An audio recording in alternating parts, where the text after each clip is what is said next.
네, 먼저 이렇게 TVN의 문제적 남자에도 출연해 주시고 굉장히 많은 방송에 출연하고 계신데요. 먼저 이시안 교수님은 현재 서울 디지털재단 자문위원으로 활동하고 계시며 또 멘사 소사이어티 회원이시기도 합니다. 그리고 현재 메타버스의 시대. 손흥민.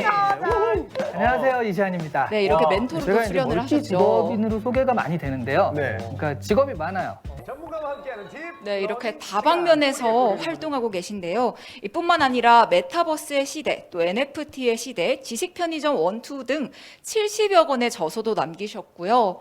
또 KBS 라디오 김난도의 트렌드 플러스 등 다수의 프로그램에 출연하고 계십니다. 이번에는 이제 마르크스 세계관을 만드는데 함께 참여해 주셨는데요. 이시안 교수님 무대 위로 모시겠습니다. 큰 박수 부탁드립니다. 한 봄이었죠. 봄쯤에 장적 대표님이랑 같이 만나가지고 우리 세계관에 대해서 기획을 이런 식으로 한번 해보는 게 어떨까 이런 얘기를 했었고요. 그때 아마 기억하실 거예요. 제가 그 끝나고서 나오는데 그 개그맨 김진수라고 진수 형이랑 유튜브를 이제 곧 오픈할 거다라고 했거든요. 어제 오픈했어요. 한 6개월 넘게 했는데 그 사이에 이게 나온 거죠. 이 세계관이 나왔는데요. 제가 뭐 하나하나 자세히 설명드리기보다는 그냥 이걸 하면서 제가 느꼈던 점을 좀 말씀드리면 좋을 것 같아요. 사실은 이렇게 저렇게 해가지고 지금 한국에서 나름 만들어지고 있는 그런 플랫폼들이랑 뭐 직간접적으로 이렇게 좀 알게 되고 어떤 플랫폼이 어떻게 지금 만들어지고 있구나를 알게 되는데 마르스만큼 이렇게 세계관에 신경 써가지고 하는 데는 없는 것 같아요. 그리고 그래서 나름의 이렇게 하면서 경험이 뭐냐면 이 세계관이라고 하니까 사람들이 스토리 뭔가 막 요정이 뛰어놀고 막 그런 마법의 세계 막 이렇게 생각하시는데요. 근데 메타버스 세계관은 그러니까 메타버스 스토리보다는 세계관이라는 말이 맞는데 완전 다르더라고요. 작가가 되게 소설 쓰는 사람이 이렇게 한다라는 개념과는 완전히 다릅니다. 해보니까요. 일단 기술적인 이해가 좀 필요하기도 하고요. 그 다음에 인문적인 이해가 있어야 돼요. 그리고 제일 중요한 거 경제적인 이해. 말하자면 유저들이 어떻게 하면 돈을 벌 수 있을 것인가. 이거 대놓고 하면 안 되고 이런 행동과 이런 설계를 통해 가지고 이렇게 해서 자연스럽게 비즈니스 어떤 경제를 구축하는 그런 것들이 되게 자연스럽게 이루어져야 되는. 그래서 사실은 이 세 가지가 좀 합쳐져 가지고 해야 되는 게 좀 상당히 좀 다르다. 이거는 좀 많이 해볼 수밖에 없겠구나 하는 걸 느꼈고요. 처음에 제가 이거를 지금 87페이지 돼 있잖아요. 100페이지가 넘었어요. 110페이지 이렇게 됐었는데 이 세계관을 전부 다 이렇게 한 게. 근데 하다 보니까 또 기술적으로 또 너무 세세하게 구현하면 나중에 또 그 세세하게 딱 정해져 버리니까 나중에 또 이렇게 할 여지가 없어지잖아요. 그래가지고 유저들과 같이 참여할 부분을 또 하기 위해서 약간 줄이기도 해가지고 이 정도로 남았습니다. 지금 보시면요. 일단 지구의 상황과 화성 위주 해서 저거 진짜 많은데 좀 디테일하게 좀 되어 있긴 합니다. 제가 사실은 그 디테일한 걸 어떻게 좀 설명드릴까 해가지고 이렇게 갖고 오기도 했었는데 좀 필요 없는 것 같기도 하고요. 기본적으로 화성으로 이주할 때 저는 미국을 제일 많이 참고를 했어요. 미국사. 영국에서 나와가지고 식민지 건설하고 그 나름의 독립하는 그 과정에서의 그런 부분들을 많이 참고해서 화성에 이제 식민지가 건설되잖아요. 그래서 그런 세계관들이 많이 투영되어 있기도 하고요. 그 다음에 뭐 어떤 기술적인 부분들 그냥 하는 게 아니라 현재 이루어진 기술들을 바탕으로 이렇게 어느 정도 이래서 뭐 우주 엘리베이터를 통해서 저궤도 위성에서 고궤도 위성을 가고 이런 것들을 다 구현을 해놨습니다. 그러니까 설정을 해놨는데 그런 것들이 이제 기술적으로 여기 딱 보여질지 아닐지 그냥 그 뒤로 가지고 있을지는 좀 더 얘기를 해봐야 될 것 같고요. 제일 중요한 건 이제 화성의 시스템에서 정치, 행정, 사법, 치안, 경제, 교육, 문화, 화성의 산업 등등 이런 거였던 것 같아요. 그래서 기본적으로 저는 사건이 있는 메타버스를 만들고 싶었어요. 그러니까 우리가 페이스북 같은 데 들어가 보면 그냥 우리가 뭔가 콘텐츠를 채우지 않으면 항상 그냥 멈춰 있는 거잖아요. 딱 그것만 있어서.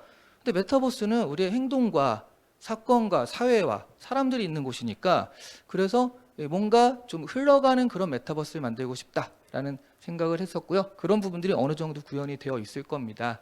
그래서 내가 플랫폼에 들어와서 내 피드 올리고 뭐 그런 거라기보다는 생활을 하러 간다? 게임보다는 생활을 하러 가고 친구들을 만나러 가고 사람들과 같이 이야기하러 간다. 그런 어떤 메타버스를 만드는 그런 부분들을 많이 했고요. 정치와 행정 같은 데서도 어떤 시스템을 좀 도입을 했냐면 우리가 직접 결정하는데 선거요, 선거.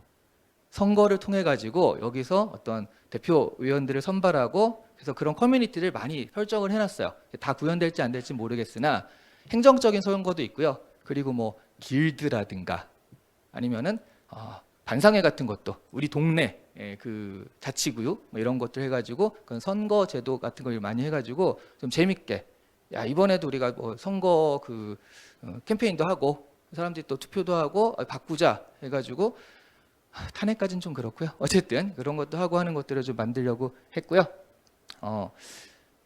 문화적이거나 화성의 산업적인 것들 해가지고요. 저런 것들도 전 다 하기보다는요. 약간 유저 참여형으로 예를 하나 들어드리면 저 문화 안에는 뭐 음악이라든가 미술이라는 게 다 있을 거 아니에요. 화성의 문학 해가지고 화성의 문학은 이렇다 이렇게 되어 있습니다. 근데 이제 거기에 이제 어떤 설정이 있냐면 화성에서 최고의 베스트셀러는 뭐 1번 뭐 화성의 나날들, 2번 뭐 하는 식으로 제목을 정해놨어요.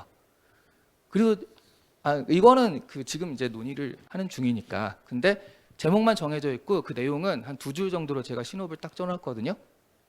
그거를 나중에 우리 화성의 사람들이 또 많아지고 가면 유저들한테 이 베스트셀러를 써가지고 공모를 하는. 실제로 이름만 있는 것들을 우리 유저들과 같이 만드는 그런 식으로 화성의 베스트셀러 해가지고 이게 재밌잖아요. 이 설정, 화성 안에 설정을 다 이용해서 그렇게 가지고 이 화성의 어떤 스토리를 직접 만들어 보세요. 그래서 그게 공모대가 설정되잖아요. 그럼 실제로 출판까지 되고 하는 식으로 유저들과 같이 만들어가는 세상을 좀 만들려고 하거든요. 그래서 문화적인 면도 그렇고요, 비즈니스적인 면도 그렇고 많이 좀 제가 되게 고민하는 거는 어떻게 하면은 유저 입장이니까 유저들이 들어와서 돈을 벌 수 있을 것인가.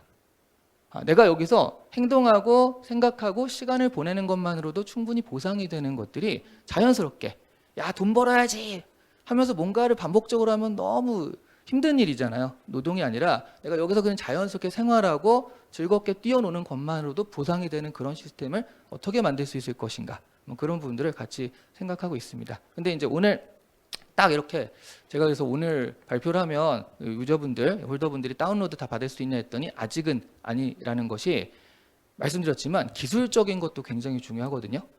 그래서 이렇게 해놨는데 그게 나중에 기술적으로는 이거보단 이게 좀 낫겠다라고 할 수도 있으니까 그런 부분들과 같이 좀 하는 중이에요. 그 좀 협의를 하는 중이랄까. 그래서 기술적, 비즈니스적으로 좀 완성된 그러면서도 인문적으로, 사회적으로 여러분이 좀 즐겁게 즐길 수 있는 그런 메타버스가 될 건데요. 제 생각대로 되면 한국에서는 되게 독보적인 세계관을 가진 메타버스가 될 것 같습니다. 말씀드렸지만 제가 다른 데들 다 보는데 그냥 너무 그냥 이렇게 디테일하게 들어가지 않고요.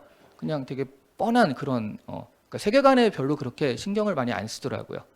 그래서 이런 것들이 잘 되면 전 세계적으로 봐도 별로 없거든요. 이렇게 되는 게. 그래서 세계적으로도 되게 유니크하고 독보적인 세계관을 가진 마르스가 되지 않을까. 그렇게 될 수 있도록 사실은 그래서 저도 이런 생각을 하는 거죠.